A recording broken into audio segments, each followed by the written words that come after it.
Students, हम लोगों का हाइड्रोकार्बन चल रहा है और हाइड्रोकार्बन में पार्ट 16 देखेंगे और एल्कीन में हम लोग लेक्चर 11th देखेंगे, है ना। काफ़ी जो है कि हम लोगों का चल रहा है, लेकिन जो है कि आपका इसलिए चल रहा है क्योंकि कोई भी क्वेश्चन पूछा जाए तो आपके इस लेक्चर में हो, इसलिए ऐसा किया जा रहा है स्टूडेंट्स, है ना। तो आप बड़े ईमानदारी से जो है कि वीडियो को वॉच करते रहें और अपने नॉलेज को बढ़ाते रहें। स्टूडेंट्स, अगर चैनल को सब्सक्राइब ना किए हों तो तुरंत आप चैनल को सब्सक्राइब कर सकते हैं।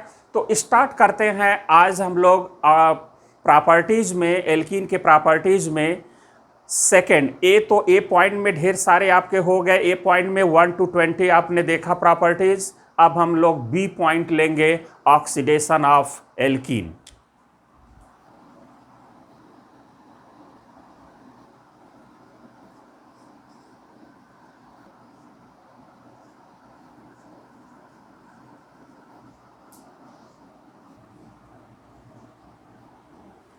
स्टूडेंट्स, हम लोग अगर देखें ऑक्सीडेशन ऑफ एल्कीन्स, तो एल्कीन्स का ऑक्सीडेशन में सबसे पहले हम लोग लेते हैं कंबशन। कंबशन भी एक तरह का ऑक्सीडेशन ही है। तो अब यहाँ पर हम लोग देखें कि कंबशन हम कराएंगे। जैसे मान लीजिए कि कंबशन में हमने ले लिया एल्कीन, ठीक है। तो जब एल्कीन का हम कंबशन कराते हैं तो उसमें ऑक्सीजन की जो रिक्वायरमेंट होती है वो 3/2N होता है। जैसे यहाँ पर अगर हम लोग देखें कि एल्कीन का तो जनरल फार्मूला CnH2n होता है और यहाँ पर ऑक्सीजन 3n/2 हो गया, और यहाँ पर अगर हम लोग लें तो NCO2 बनेगा और यहाँ NH2O बनेगा। कहने का मतलब है कि जितना यहाँ N है क्या चीज़, number of carbon atom in alkene. अब यहाँ पर जो है कि हाइड्रोजन भी निकल आएगा और यहाँ पर हम भाई कार्बन हाइड्रोजन, तो यहाँ N की वैल्यू निकल गया कार्बन से। अब यहाँ पर ऑक्सीजन की वैल्यू क्या होगा, तो यहाँ पर 3/2N कर देंगे, यानी कि नंबर ऑफ कार्बन की संख्या से मल्टीप्लाई इसमें कर देंगे, है ना। तो ये निकल आएगा।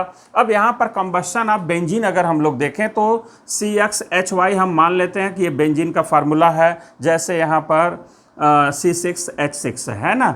अब यहाँ ऑक्सीजन की रिक्वायरमेंट होता है X + Y/4। यहाँ पर ऑक्सीजन का रिक्वायरमेंट होता है तो बनता कितना है, XCO2 बनता है और Y/2 H2O। अब यहाँ पर जैसे एग्जाम्पल अगर हम लोग ले लें, जैसे ये है बेंजीन। बेंजीन को अगर हम लोग बेंजीन का कंबशन कराएं तो यहाँ पर देखिए कि यहाँ पर 6 है, N की वैल्यू 6 हो गया, तो 6 + 6/4। भाई देखिए X और Y यहाँ पर क्या है, XY क्या है भाई, ये है X और ये है Y, तो 6 + 6/4 यानी 15/2 O2 होगा। 6CO2 या 6/2 कर दें या 3H2O कर दें, बैलेंस हो गया। या यहाँ पर एल्कीन अगर C2H4 जैसे ये है और यहाँ पर 3/2N है, तो देखिए 3/2 करना है तो यहाँ पर क्या हो जाएगा, यहाँ पर 3/2N। तो ज़रा यहाँ पर करके देखें हम लोग, 3/2N, तो N की संख्या क्या है, 2 है, तो 2 यहाँ पर अगर हम रख देंगे तो क्या होगा, 2 से कैंसिल, तो 3O2 हो जाएगा। बर्न कराएंगे CO2, कितना निकलेगा, NCO2 और NH2O। तो यहाँ पर 2 कार्बन है तो 2 CO2 2 H2O होगा और हीट बाहर होगा। इस तरह से हम लोग कंबशन कराएंगे। अब आगे हम लोग देखते हैं ऑक्सीडेशन में।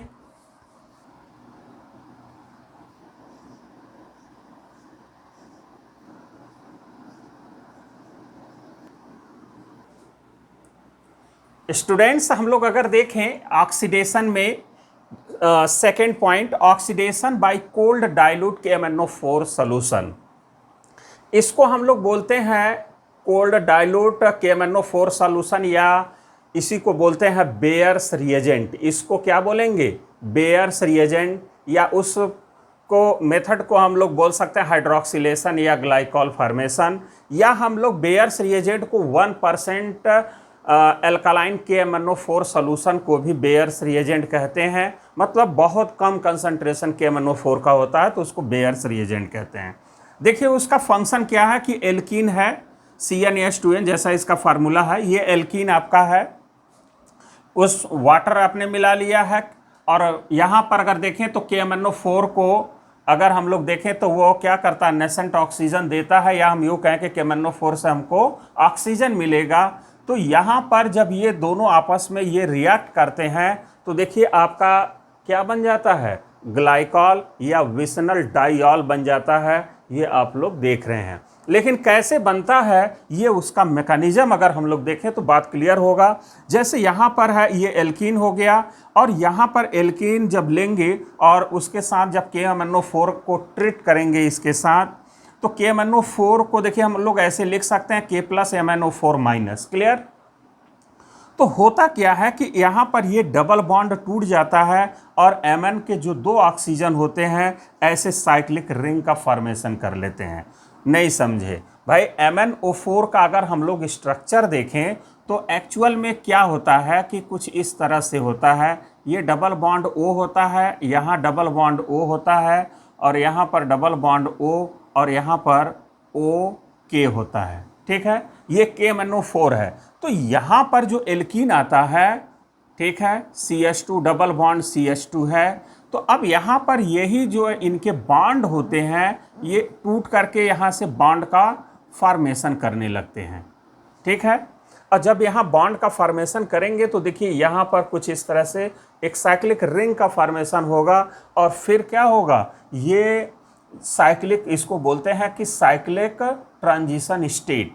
और यही साइक्लिक ट्रांजिशन स्टेट H2O और OH- के प्रेजेंस में टूटता है। तो देखिए क्या बनता है, आपका ये बन जाएगा जो प्रोडक्ट आप देख रहे हैं। देखिए यहाँ पर भी OH, यहाँ पर भी OH, क्योंकि यहाँ से ये तुरंत टूटता है और इससे वाटर से क्या मिल जाता है, H मिल जाता है, और यहाँ पर भी H, यहाँ पर भी H, और ये इसका फॉर्मेशन हो जाता है।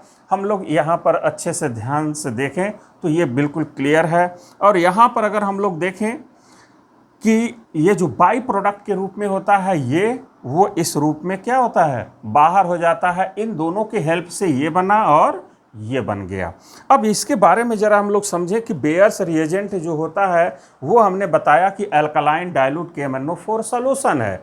लेकिन यहाँ पर अगर हम लोग देखें कि अगर बेयर्स रिएजेंट को रूम टेम्परेचर पर यूज करते हैं तब तो ठीक है, या उससे कम टेम्परेचर पर, तब तो वो अपना प्रोडक्ट ये दे रहा है। अदरवाइज अगर रूम टेम्परेचर से ज़्यादा जब हम इसका कर देंगे तो होता क्या है कि यहाँ से जैसे ये एक एल्कीन हमने ले लिया KMnO4 सॉल्यूशन और रूम टेम्परेचर से ज़्यादा टेम्परेचर दे दिया, हीट कर दिया, तो होता क्या है कि यहाँ से देखिए ये बॉन्ड टूट जाता है और CH डबल बॉन्ड O इधर से भी और C डबल बॉन्ड O इधर, यानी ऑक्सीजन आकर के ऐड हो जाता है और ये बनेगा एल्डिहाइड, और फिर उसका फर्दर क्या हो जाता है, ऑक्सीडेशन होकर के कार्बोक्सिलिक में चेंज कर देगा और कीटोन बन जाएगा। हालांकि यहाँ पर जो प्रोडक्ट बन रहा है वो डिपेंड करता है कि एल्कीन का नेचर कैसा है। अब जैसे यहाँ पर कहने का मतलब ये है कि CH3 डबल बॉन्ड CH3, और यहाँ पर अगर CH3 है, अगर ये एल्कीन लेंगे तो देखिए ये बॉन्ड टूटेगा तो यहाँ डबल बॉन्ड O कीटोन ही केवल बनेगा।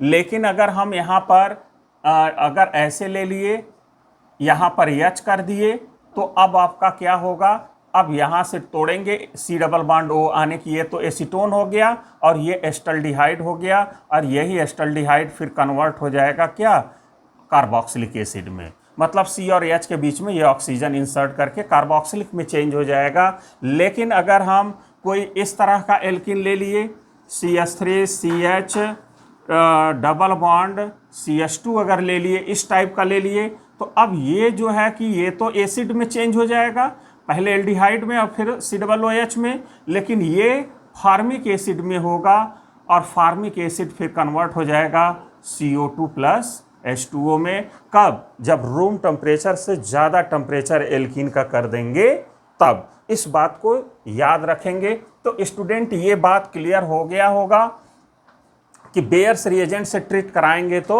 आपका क्या हो जाएगा, ये विसनल यानी एडजेसेंट पोजीशन पर OH आ जाएगा। कहने का मतलब है कि ये जो एल्कीन है ये बॉन्ड टूटेगा, एक OH इस पर और एक OH इस पर। जब भी बेयर्स रिएजेंट से रिएक्शन कराएंगे तो सीधे एल्कीन को तोड़ना, है आपको एक OH इस पर और एक OH इस पर जोड़ देना, वही हमेशा उसका क्या होगा, प्रोडक्ट होगा।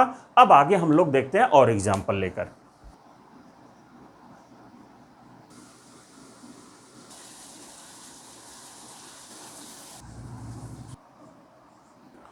स्टूडेंट्स हम लोग अगर देखें ऑक्सीडेशन बाय बेयर्स रिएजेंट या कोल्ड डाइल्यूट KMnO4 सॉल्यूशन, इसमें हम लोग देख रहे हैं। अब अगर एग्जाम्पल के रूप में अभी आपने देखा कि कैसे वो रिएक्ट करता है, उसके मैकेनिज्म कैसे थे, है ना, विथ मैकेनिज्म आपने कॉन्सेप्ट को देखा। अब यहाँ पर उसी पर एग्जाम्पल हम लोग लें कि यहाँ पर अगर एथीन है और यही बेयर्स रिएजेंट हम लोग ले लें, तो देखिए इथेन 1,2 डाइऑल बन जाएगा, यानी विसनल डाइऑल बन जाएगा। अब यहाँ पर अगर हम लोग ये देखें कि अगर यहाँ पर मतलब कि किसी भी कंपाउंड के अंदर डबल बॉन्ड है कि नहीं, उसको अगर चेक करना है तो हम इससे भी कर सकते हैं कि देखिए कैसे। यहाँ पर अगर कोई एल्कीन है और उसमें हम KMnO4 मिलाएंगे तो उसका कलर पर्पल होगा, और जैसे ये एल्कीन से रिएक्ट करेगा तो उसका कलर कैसा हो जाएगा, ब्राउन प्रेसिपिटेट हो जाएगा। इसका मतलब कलर जब चेंज होगा तो इसका मतलब है कि वो एल्कीन चेंज हो गया होगा क्या, विसनल डाइऑल में। तो इसका मतलब ये है कि उसमें डबल बॉन्ड क्या होगा, प्रेजेंट होगा।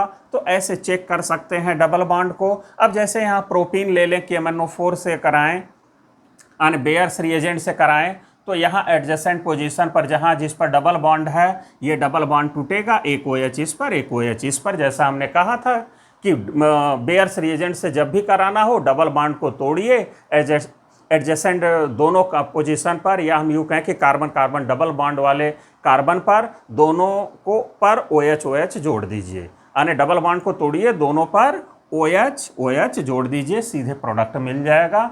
अब ये अगर हम लोग देखें थर्ड पॉइंट में, तो hydroxylation of alkenes is a syn या सिस एडिशन, मतलब ये दोनों एक ही साइड जुड़ेंगे OH, जैसा आप मैकेनिज्म में देख रहे थे कि दोनों जो OH थे वो एक साइड थे। तो यहाँ पर भी जैसे ये साइक्लोपेंटीन है और यहाँ पर बेयर्स रिएजेंट से रिएक्शन अगर हम कराएंगे तो आपका क्या होगा, ये दोनों अगर हम लोग देखें तो दोनों क्या है, एक ही तरफ OH है, और जब दोनों एक ही तरफ अगर सेम ग्रुप होते हैं तो वो कंपाउंड कैसा होता है, मीजो कंपाउंड होता है, और एक ही तरफ जुड़ने को हम सिन एडिशन या सिस एडिशन कहते हैं। तो ये क्लियर हो गया कि एल्कीन पर जो एडिशन होगा या एल्कीन पर जो बेयर्स रिएजेंट के द्वारा ऑक्सीडेशन होगा, जो उस पर OH OH ग्रुप आएगा, वो दोनों एक ही साइड होगा, यानी सिन एडिशन होगा, या हम सिस एडिशन कहेंगे।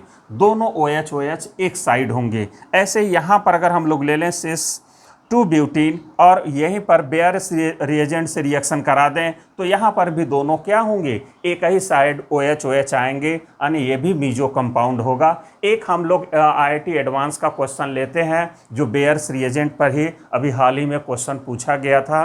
तो देखें हम लोग एग्जाम्पल अगला।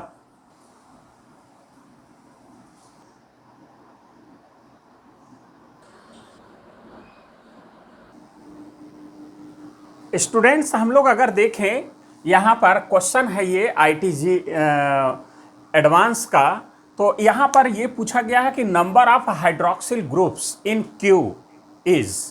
अब यहाँ पर देखिए ये क्वेश्चन है और यहाँ पर ये एसिड लिया गया, हीट किया गया तो P बन रहा है, और एक्वस डाइल्यूट KMnO4 एक्सेस में लिया गया 0 डिग्री सेल्सियस पर, मीन्स बेयर्स रिएजेंट से रिएक्शन कराया जा रहा है तो Q बन रहा है। तो Q में कितने OH ग्रुप आएंगे वो आपको बताना है यहाँ पर कि ये Q में कितने हाइड्रोक्सिल ग्रुप होंगे।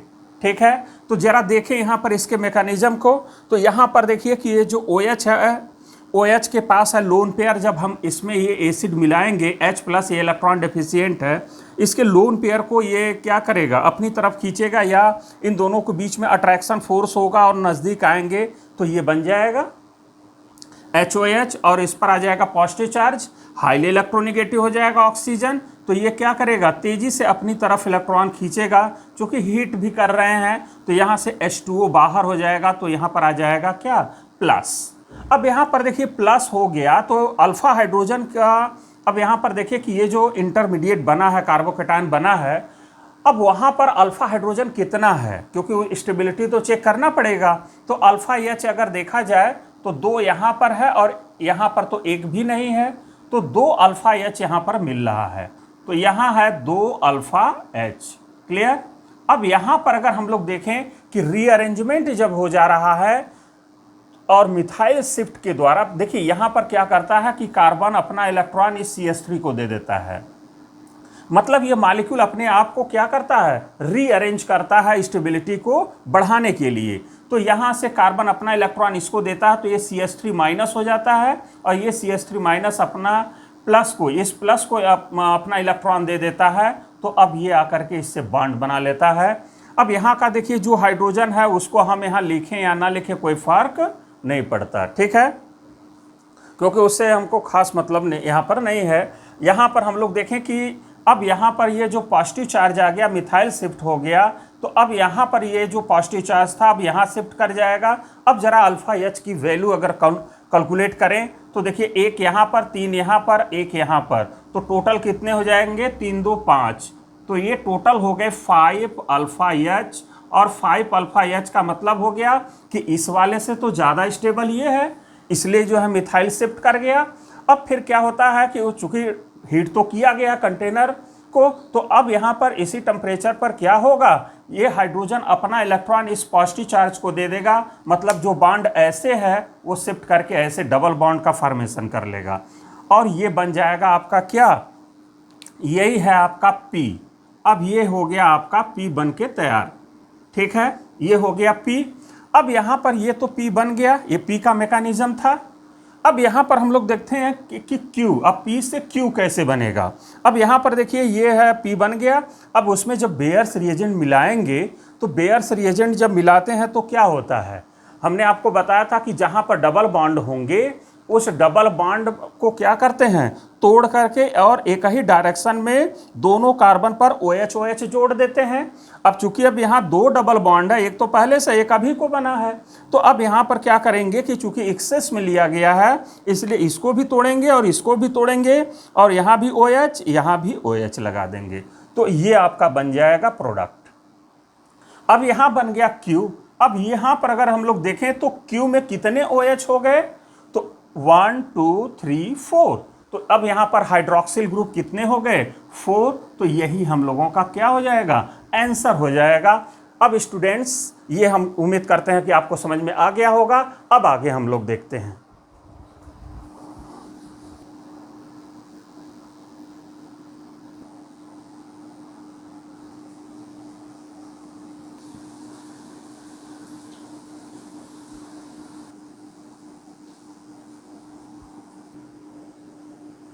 आगे हम लोग देखें, यहाँ पर थर्ड है, इसी में अगर हम लोग देखें कि थर्ड पॉइंट में कि हाइड्रोक्सिलेशन यूजिंग ऑस्मियम टेट्राऑक्साइड। अब KMnO4 के स्थान पर अगर OSO4 ले लें, ऑस्मियम टेट्राऑक्साइड ले लें, तो देखिए कि उसका प्रोडक्ट कैसा बनता है। अब जैसे यहाँ पर अगर हम लोग इसके बारे में जाने तो OSO4 adds syn to pi bond of a double bond to form an intermediate cyclic osmic ester. तो यहाँ पर हम लोग ये जाने कि ये सिन एडिशन देगा। सिन का मतलब आप समझ गए होंगे कि एक ही तरफ OH होगा। क्लियर।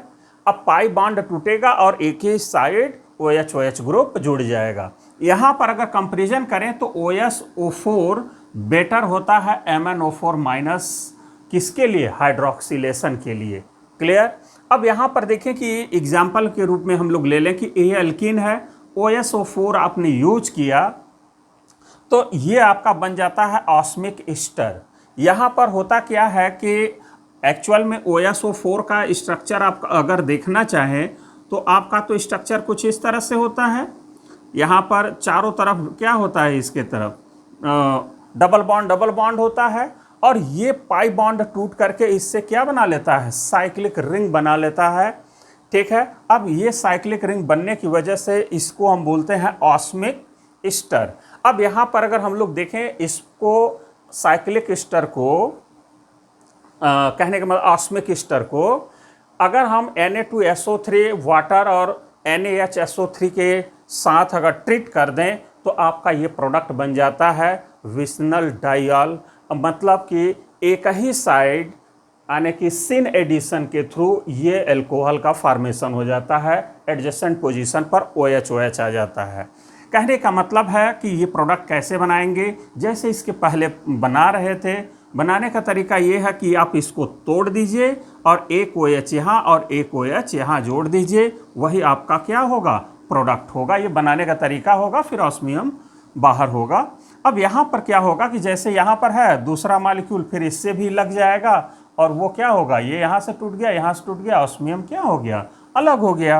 अब आगे अगर हम साइक्लोपेंटीन ले लें और ऑस्मियम टेट्रोक्साइड 25 डिग्री सेल्सियस पर पिरिडीन के प्रेजेंस में, तो अब यहाँ पर भी इंटरमीडिएट आपका ये बन जाएगा ऑस्मिक एस्टर। क्लियर।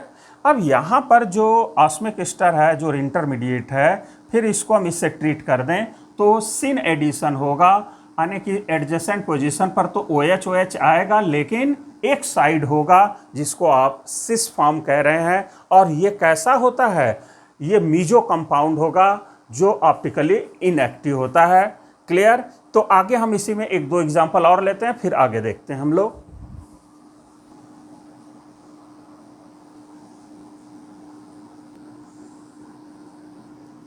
तो देखें हम लोग इसी में अगला एग्जांपल सिन हाइड्रोक्सिलेशन। यहाँ पर अगर हम लोग इस तरह का एल्कीन ले लें, ठीक है, 1,2-डाइमिथाइल साइक्लोहेक्सीन, तो ऑस्मियम टेट्रोक्साइड और पेरोक्साइड H2O2 अगर ले लें तो यहाँ पर भी मीजो कंपाउंड बनता है। कहने का मतलब है कि ये डबल बॉन्ड टूटेगा और एक ही साइड OH दोनों जुड़ जाएंगे, यानी कि सिन एडिशन होगा, ये मीजो कंपाउंड बन जाएगा। ऐसे ही यहाँ पर अगर ब्यूटूइन ले लें तो अब यहाँ पर ऑस्मियम टेट्रोक्साइड और पेरोक्साइड H2O2 से अगर ट्रीट कर दें इसको, तो यहाँ भी आपको क्या मिलता है, सिन एडिशन। ये डबल बॉन्ड टूटेगा, OH यहाँ पर, OH यहाँ पर जुड़ जाएगा और ये भी मीजो कंपाउंड होगा। अब आगे हम लोग फोर्थ देखते हैं, फोर्थ हाइड्रोक्सिलेशन।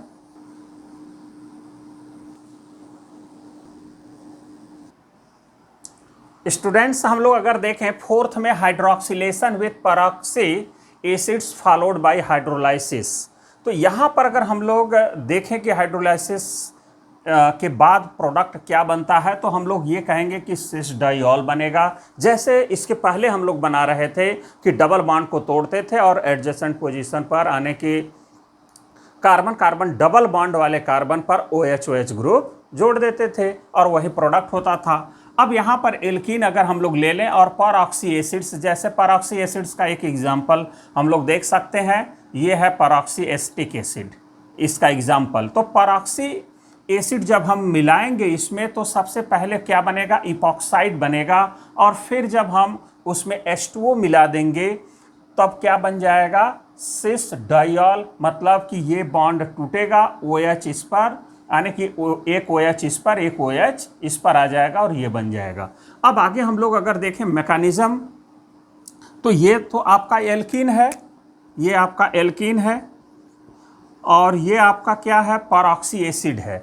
अब यहाँ पर अगर हम लोग इनके मैकेनिज्म की अगर बात करें तो सबसे पहले ये ऐसे टूटेगा, ये प्लस ये माइनस, फिर ये पेरोक्सी जो एसिड है उसका जो ये लोन पेयर है ऑक्सीजन का, वो इसको दे देता है और इस पर माइनस, और यहाँ से इस कार्बन से और ये ऑक्सीजन का लोन पेयर जब यहाँ आता है तो इससे ये बॉन्ड बना लेता है।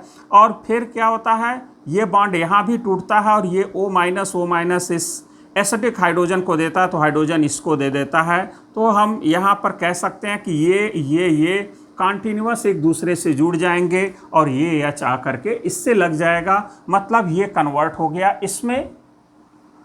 अब क्या होगा कि फिर ये निगेटिव चार्ज आने की, जिस पर जो कार्बन पर निगेटिव चार्ज आया, फिर ये इसको देगा, तो ये इस ऑक्सीजन को दे देगा और ऑक्सीजन इस कार्बोकैटायन को देगा, क्योंकि ये लोन पेयर जैसे ही देगा इस पर प्लस आ चुका होगा और इस प्लस को ये ऑक्सीजन अपना इलेक्ट्रॉन इसको दे देता है, क्योंकि यहाँ पर पेरोक्साइड बॉन्ड है, बहुत लूज बॉन्ड होता है, इसलिए ये तुरंत बॉन्ड टूट जाता है और यहाँ पर बन जाता है C डबल बॉन्ड O, और यहाँ पर जो है कि ये क्या बन जाता है, इपॉक्सी ग्रुप आने की इस इपॉक्साइड में कन्वर्ट हो जाता है ये।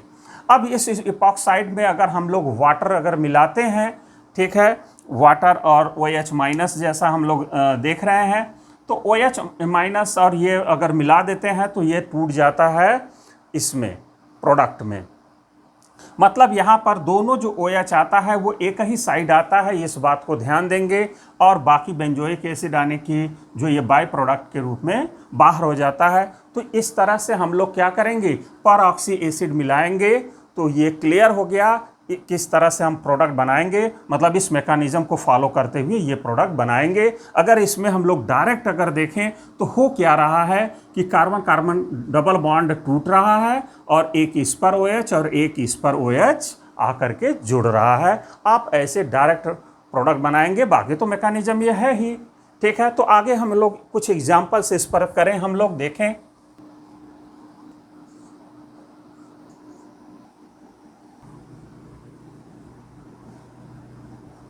स्टूडेंट्स हम लोग अगर देखें एग्जाम्पल इसमें पर ऑक्सी बेंजोइक एसिड और बेस के प्रेजेंस में अगर हम लोग हाइड्रोलिसिस कराते हैं तो देखिए क्या बनता है। ये तो है आपका एल्कीन, और यहाँ पर हम डिफरेंट टाइप्स के पर ऑक्सी एसिटिक एसिड ले रहे हैं। ये एग्जाम्पल है, इसमें से कोई एक ले सकते हैं। तो जब ये एल्कीन हो और ये पर ऑक्सी एसिड हो तो आपका ये पहले इपॉक्साइड बनेगा, ये इपॉक्साइड बनेगा, और फिर जो ये इपॉक्साइड होगा, या इसको हम ऑक्सीरेन भी कहते हैं, या ऑक्सीरेन या इपॉक्साइड, इस बात को याद रखेंगे, ऑक्सीरेन या इपॉक्साइड। तो अब ऑक्सीरेन या इपॉक्साइड बनेगा, और फिर जब वाटर और उसमें बेस मिला देंगे तो दोनों जो OH होंगे वो एक ही साइड जो है कि जुड़ेंगे और डाइऑल्स बना लेंगे। क्लियर? तो यहाँ सिन एडिशन कराना है बेस जब यूज करेंगे तब। यहाँ पर दूसरा जो एग्जाम्पल है वो हम लोग ये ले रहे हैं कि एक तो डबल बॉन्ड जो है कि हिंडर्ड पोजीशन पर है और दूसरा लेस हिंडर्ड पोजीशन है। मीन्स यहाँ पर मोर सब्स्टिट्यूटेड एल्काइल ग्रुप के पास है डबल बॉन्ड, और यहाँ पर जो है कि लेस सब्स्टिट्यूटेड एल्काइल ग्रुप के पास क्या है, ये डबल बॉन्ड है। और जब हम यहाँ पर ये परऑक्सी एसिड और वाटर और बेस जब मिलाएंगे तो आपका OH वहाँ पर जाएगा जो मोर सब्स्टिट्यूटेड जो है कि एल्काइल ग्रुप होता है, वहाँ पर ये आकर के OH जुड़ जाता है। इस बात को याद रखेंगे। अब आगे हम लोग बढ़ते हैं।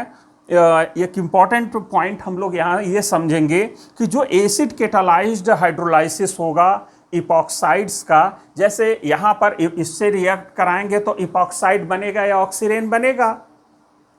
अगर हम यहाँ पर वाटर और एसिड ले लिए, जैसे यहाँ पर अगर एसिड से हम केटलाइज करते हैं, वाटर और एसिड ले लेंगे तो आप ध्यान देंगे कि ट्रांस डायोल्स बनेगा।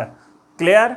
अब जैसे एग्जांपल ले लिए कि मान लीजिए कि साइक्लोपेंटीन है और यहाँ पर परऑक्सी एसिड ले लिया आपने, तो ये तो भाई ये बाहर निकल ही जाता है, तो यहाँ इपॉक्साइड बन जाएगा। अब ये जो इपॉक्साइड बनेगा और एसिड और वाटर जब लेंगे हम लोग तो अब यहाँ पर क्या बन जाएगा, ये जो डायोल्स बनेगा OH group carbon carbon double bond पर जो आता है, कार्बन कार्बन डबल बॉन्ड पर OH आएगा, लेकिन ये दोनों क्या आ जाएंगे, अब अपोजिट साइड हो जाएंगे। ध्यान दें ये अपोजिट है, एक फ्रंट पर है तो एक बैक साइड पर है, यहाँ पर देख सकते हैं। तो इस बात को याद रखेंगे। मतलब ऐसे हम लोग अगर देखें तो ऐसा जब बनेगा तो वो कह सकते हैं कि वो एनेंशियोमर्स होंगे, भाई अपोजिट साइड रहेंगे तो ऑप्टिकली एक्टिव होंगे। इस बात को याद रखेंगे। कुछ और एग्जांपल्स लेते हैं एसिड कैटालाइज्ड का।